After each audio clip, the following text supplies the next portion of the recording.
Nang shika no kono kono kokosh tan tan. Shika no kono kono kokosh tan tan. Shika no kono kono kokosh tan tan. Shika no kono kono kokosh tan tan. Apakah kalian lihat ada yang berubah dari diri gua?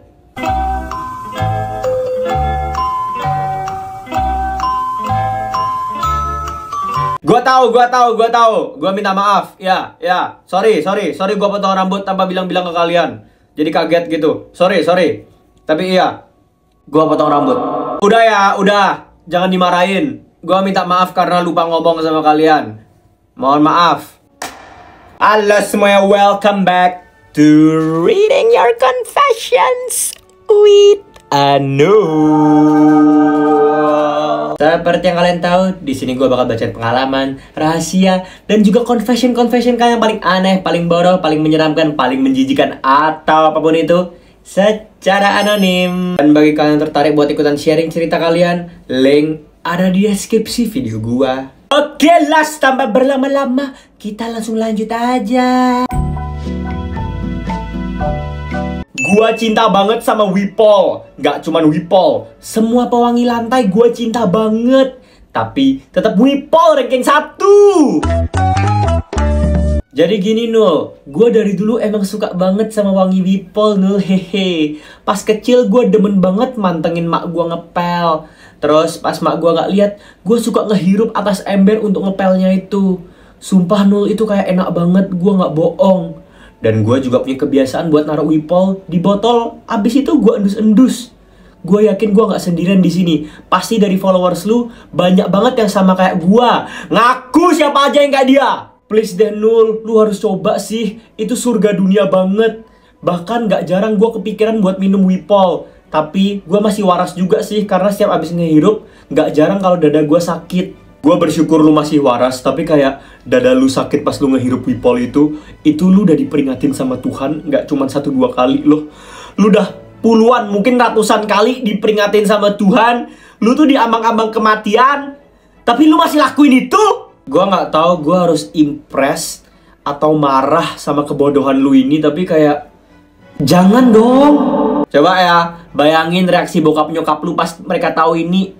Bokap nyokap lu yang udah membanting tulangnya, yang udah kerja keras dari pagi sampai malam, sampai bercucuran air mata, keringat, dan juga darah. Semua demi bisa membesarkan anaknya. Tiba-tiba pas besar, anaknya jadi pecandu Wipol. Ayo Nul, panggil aja gua Yopan. Lu pernah gak sih ngerasa kalau lo gak suka sama orang itu, tapi lo suka sama kenangannya? Kalau lu bingung, diem aja, karena gue juga bingung. Lu nyuruh gue diam. Hal goblok kayak gitu terjadi di gue Nul. Gue gak suka sama nih cewek, tapi gue suka kenangan indah bareng dia. Kayak study tour bareng ke pantai, kita lari-larian berdua, atau makan bareng di kelas. Awalnya ya biasa aja, tapi makin teman-teman comblangin, gue kayak makin gak suka deh karena dicomblangin terus sama dia. Sekarang kita asing, dan gue selalu kebayang kenangan di pantai itu Nul. Gue kesel karena kebayang terus Nul. Padahal ya, gue gak ada rasa suka sama nih cewek harusnya. Teman-teman pada bilang kalau gue gamon. Padahal gue gak suka sama dia Nul. Tapi tetap aja bayangan dia muncul terus pas gue mau tidur. Itu aja sih Nul. Maaf kalau gak menarik. Gue butuh saran dan pendapat lo tentang hal yang gue alamin ini sekarang. Thanks Nul. Lu denial. Singkat, padat, dan jelas. Lu tuh denial banget. Lu gak bisa ngaku aja kalau sebenarnya lu tuh jatuh cinta sama dia. Lu sayang sama dia, lu suka sama dia. Tapi entah kenapa lu berusaha menangkis pikiran tersebut. Teman-teman lu aja sadar, gua aja sadar, lu sendiri yang gak sadar kok. Kalau emang iya lu cuman kangen sama kenangannya ya, harusnya kalau lu ingat-ingat tentang kenangannya di pantai itu, yang lu highlight itu pantainya doang, gak ada dianya, kocak. Pak Nul, demi apapun kemarin aku mimpiin kamu. Jadi di mimpi itu aku lihat kamu lagi dengerin satu cewek lagi cerita confession ke kamu secara langsung. Secara tatap muka gitu. Posisinya kalian lagi di kasur gitu. Dan pas lagi confess, si cewek tiba-tiba nangis. Terus aku lihat kamu lagi nenangin dia sambil megang pundak dia. Dan tiba-tiba Nul, kamu dorong si cewek sampai terbaring di kasur Nul. Apalagi tiba-tiba kamu buka celananya. Setelah kamu buka celananya, kamu ngeluarin itu kamu dan mulai geda-gedi sama dia. Seakan-akan itu adalah cara lu nenangin si cewek yang nangis tadi. Segitu aja Nul, thanks udah bacain confession tentang mimpi absurdku ini. By the way, itu kamu gede banget, Bezir. Enggak ya. Bukan gitu cara gua nenangin orang nangis. Demi apapun. Demi Tuhan, bukan gitu caranya gua nenangin orang nangis. Gua nggak tahu kenapa dia mimpi kayak gitu, tapi bukan kayak gitu caranya buat nenangin orang nangis. Please jangan diikutin. Nul, gua penasaran banget sama rasanya punya besar. Gua cowok by the way, Nul. Seriusan, gua nggak aneh. Cuman kadang tuh kayak gua penasaran gimana rasanya. Apakah itu berat? Apakah gravitasi terus menarik ke arah bawah? Apakah bakal sakit saat bergerak dengan kecepatan tinggi? Sumpah kepo banget gua. Tapi harus besar sih, Nul. Kalau tepos, gua kagak peduli. Confession macam apa sih ini? Bingung gua anjing. Lu cowok, terus lu penasaran rasanya punya ini besar. Tapi kalau kecil lu nggak peduli. Lu penasaran tentang cara kerja.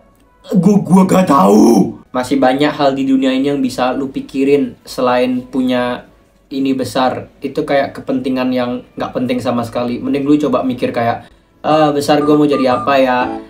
Nanti kira-kira pas gue udah besar, gue bakal nikah sama siapa ya? Atau nanti kira-kira gue bakal kerja apa ya? Mending lu pikir itu deh daripada mikirin punya ini besar. Nul, kamu cantik deh. Makasih. Aku dulu punya obsesi terhadap masuk ke agama Kristen, Nul. Aku dulu sampai diam-diam beli barang yang berbau Kristen. Dan udah sih, alasannya simple. Soalnya aku nggak mau pergi ngaji. Aku ngetik ini sambil kentut. Udah, selesai. Nggak segala hal itu bisa diromantisasi ya. Termasuk mau masuk agama atau pindah agama cuman karena alasan males ngaji. Lu aneh banget anjing. Nggak gitu. Nggak gitu cara kerjanya. Nul, gue sering sang pas liat video ASMR makanan sama mukbang. And I wonder if you know. Iya Nul, hehe. Pertama kali gue sadar itu pas gue baru selesai. Gue selalu ngerasa gue pengen dimakan terus dikunyah-kunyah gitu, Nul. Susah banget jelasinnya. Tapi kayak gue pengen banget jadi kecil terus dimakan orang dan dikunyah terus ditelen gitu, Nul. Thank you, udah segitu aja. Gue kebingungan mikir kata-kata apa yang bisa dilontarkan ke elu. Soalnya gue beneran gak tahu harus ngomong apa. Gue coba bayangin deh kayak jadi kecil, terus dimakan, dikunyah-kunyah, terus ditelen. Dan itu bikin lu sang.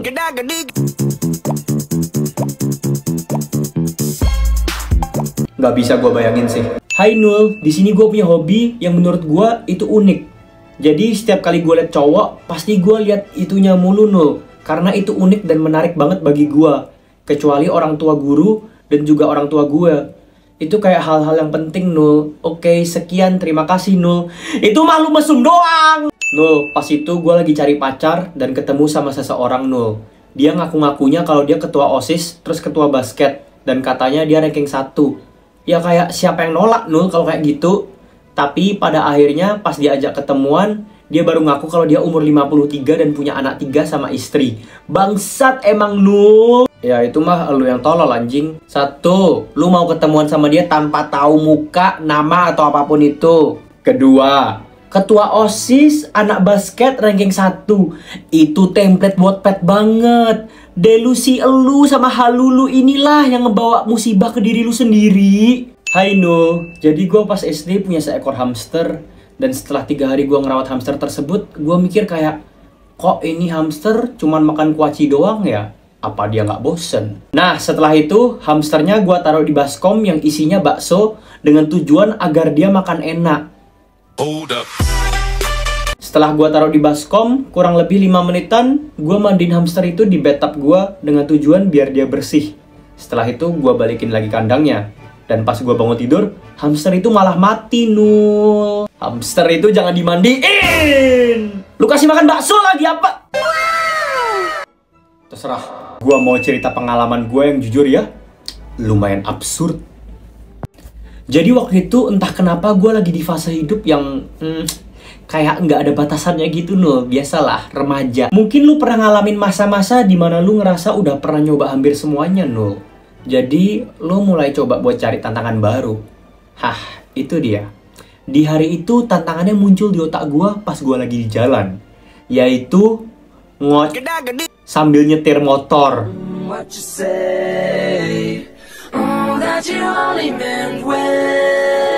Emang goblok jir, tapi waktu itu gue ngerasa adrenalin gue lagi terpacu banget. Kayak hidup gue lagi bosan abis. Gue lagi sendirian, terus lagi nyetir motor di jalan yang cukup sepi gitu Nul. Dan suasananya lagi kayak ngedukung gitu loh Nul. Dan tiba-tiba pikiran gila itu muncul dah. Kayak, why not? Why yes? Jangan! Bener-bener bodoh sih, tapi gue penasaran. Kayak, bisa gak sih gue nyetir sambil ya kayak nyari sensasi baru aja. Akhirnya ya udah deh, gua mulai. Satu tangan di stang motor dan satu lagi ya lo tau lah di mana. Ya awalnya panik banget, takut tiba-tiba ada orang yang lihat atau malah kecelakaan. Tapi entah kenapa makin lama malah makin lancar. Sensasinya campur aduk antara takut ketahuan sama ngerasa berani ngelakuin sesuatu yang terlarang di tempat terbuka. Serius, adrenalin gua rasanya bener-bener numpuk, bikin semua jadi terasa kayak intens banget gitu. Masalahnya semakin gue kebawa suasana, semakin susah gue buat fokus nyetir.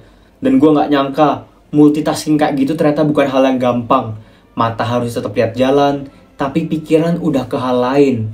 Dan di titik tertentu, gue mulai ngerasa kayak ini bakal berakhir kacau. Tapi gue gak bisa berhenti, gue udah kelewat terlalu jauh. Dan gak lama kemudian, gue ngerasa puncaknya.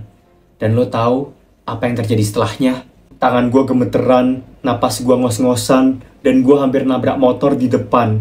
Sumpah, gue panik abis.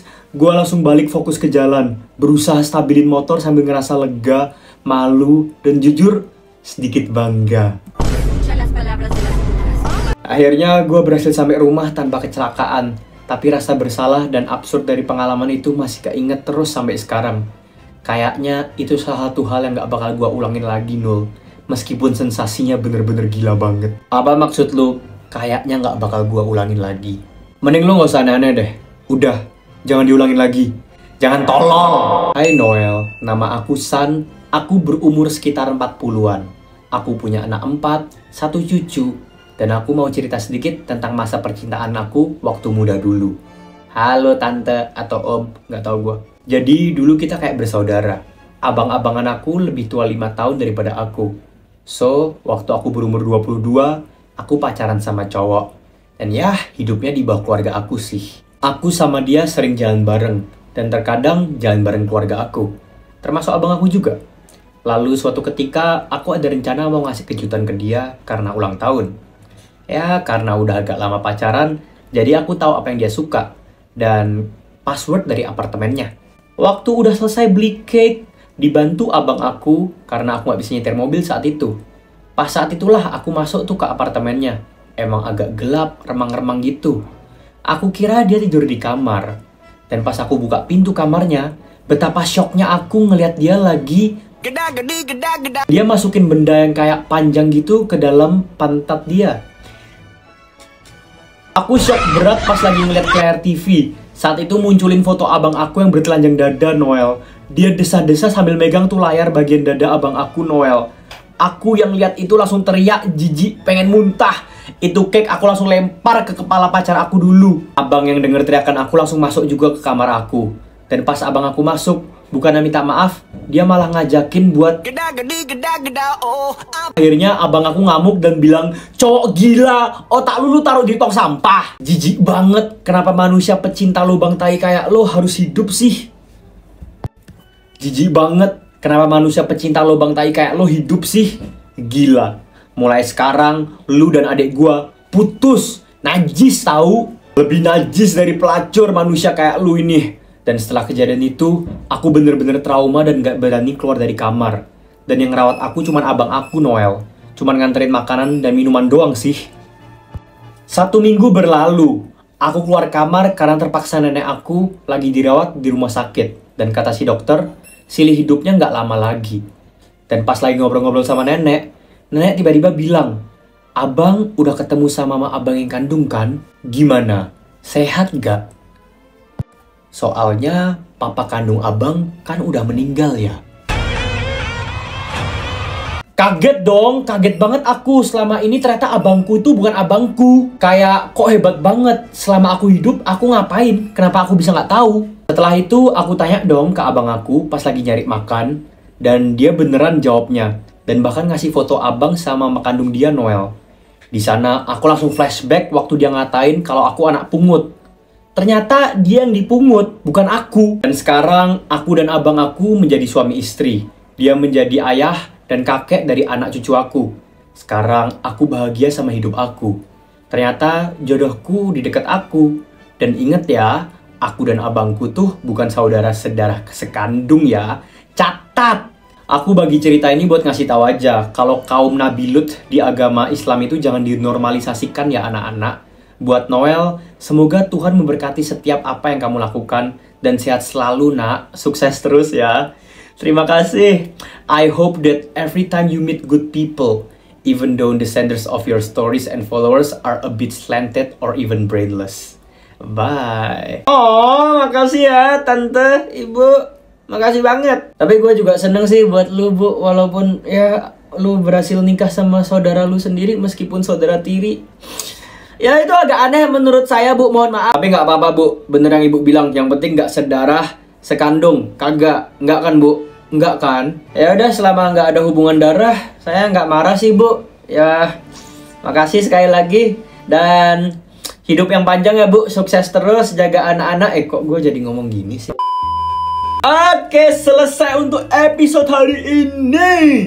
Thank you buat kalian semua yang udah nonton sampai di titik ini, yang udah nonton sampai habis. Dan buat kalian semua yang udah nonton sampai habis, coba dong komen Nul rambut baru seksi. Anjis bos. Coba komen kayak gitu biar gue bisa tahu siapa sih di antara kalian yang bener-bener nonton sampai habis. Jangan lupa buat like, subscribe, nyalakan bel notifikasi, dan share video ini ke semua teman-teman, kerabat, dan binatang yang kalian kenal dan kasih sayangi. Sekian dan sampai jumpa. Sampai bertemu di episode berikutnya. Bye bye bye bye bye bye bye bye bye bye bye bye bye bye.